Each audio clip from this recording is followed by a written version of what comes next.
পরিচিত প্রত্যক্ষদর্শীরা যেসব ভয়াবহ বর্ণনা আমাকে দিয়েছে, এটা মানে ভাষায় প্রকাশ করার মতন না। এই ভয়েসটাই মূলত হলো ফ্যাসিবাদ বিরোধী ভয়েস। এই ভয়েসটাকে এক করাই আমাদের লক্ষ্য। 3 বার হচ্ছে আমি এভাবে সম্মুখে ওদের পুলিশ বাহিনীর সম্মুখ নির্যাতনের শিকার হয়েছিলাম। ওই দিন আমি নিজের বাসা থেকে বের হতে পারি না, কারণ প্রত্যেকটা এলাকায় প্রত্যেকটা গলিতে ছাত্র এই পুলিশ টোকাই লীগ ছাত্রলীগের কর্মকর্তারা লাঠিসোঁটা নিয়ে দাঁড়াইছিল। এবং এটা শুধুমাত্র আমার দুইটা দিনের অভিজ্ঞতা। এই 20 দিন বা 25 দিনের যে পুরো আন্দোলনে কি লেভেলের অত্যাচার নির্যাতন হয়েছে শনি আখড়া বা এইসব এরিয়াতে আমার পরিচিত প্রত্যক্ষদর্শীরা যেসব ভয়াবহ বর্ণনা আমাকে দিয়েছে, এটা মানে ভাষায় প্রকাশ করার মতন না।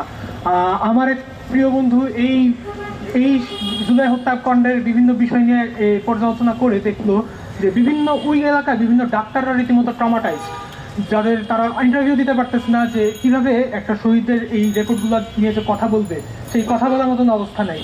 এবং এই ধরনের আরো কি ভয়াবহ রকমের অত্যাচার আন্দোলন আমাদের উপর মানে অত্যাচার চালানো হয়েছিল এই পুলিশ এবং টোকাই বাহিনীর মাধ্যমে, এর কোনো মানে আমার মনে হয় না আমরা 10% পর্যন্ত এখন পর্যন্ত জানতে পারছি বা মেইন স্ট্রিম মিডিয়া আমাদেরকে এই সম্পর্কে জানাতে পারছে। তারা রাস্তায় নেমে এসেছে গত 15 বছরের যে জুলুম ছিল, স্বৈরাচারী খুনি হাসিনা সরকারের যে জুলুম ছিল এর বিরুদ্ধে এক হয়ে এই জুলুমের বিরুদ্ধে যে এই ভয়েসটাই মূলত হলো ফ্যাসিবাদ বিরোধী ভয়েস।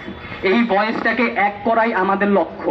এবং এর সাথে আমাদের যদি আমরা 18 তারিখের আন্দোলনের ভেতর আমি যা দেখেছি সেটা বলি, আমাদের ওইখানে একজন মহিলা ছিল, আমি তার নাম জানি না, কিন্তু সেই মহিলা একা মানুষ 5 লিটারের পানির 5 লিটারের মামের বোতলে স্যালাইন নিয়ে আমাদেরকে দিচ্ছে।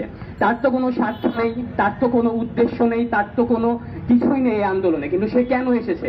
সে এসেছে এই স্বৈরাচারের বিরুদ্ধে প্রতিবাদ করতে। সে আর নিতে পারতেছিল না এবং তার জন্য অবশ্যই পুরাতন যে রাজনৈতিক কাঠামো আছে সেই রাজনৈতিক কাঠামো তাকে ওই বক্তব্যটা দেওয়ার স্কোপ দেয় নাই। গুন্ডা শ্রেণীর যারা ছিল তাদের হাতে আমরা তুমুলভাবে নির্যাতিত হয়েছি। আমাদের আন্দোলনটা শুরুতে ছিল খুবই সরল একটা আন্দোলন। আমরা মানে কোটা বিরোধী আন্দোলনটা ছিল। সেখান থেকে আমাদের উপর জুলুম নির্যাতন করার ফলে আমাদের উপর কন্টিনিউয়াস যে টর্চারটা করেছে এই গভর্নমেন্ট, এরপরে কিন্তু আসলে এই যে মানে এতগুলো রক্তপাতের পরে আমরা চুপ থাকতে পারিনি। এবং এটাতেও মানে এই ফ্যাসিস্ট সরকার, আওয়ামী সরকার, তারা তাদের ফুল ফোর্স নিয়ে আমাদেরকে মানে তাদের কোনোভাবেই মানে আমরা যে সুষ্ঠুভাবে বেঁচে থাকবো সেটার স্কোপটাও রাখিনি তখন। আমি মানে ইন টোটাল হচ্ছে 3 দিন মানে 3 বার হচ্ছে আমি এভাবে সম্মুখে ওদের পুলিশ বাহিনীর সম্মুখ নির্যাতনের শিকার হয়েছিলাম।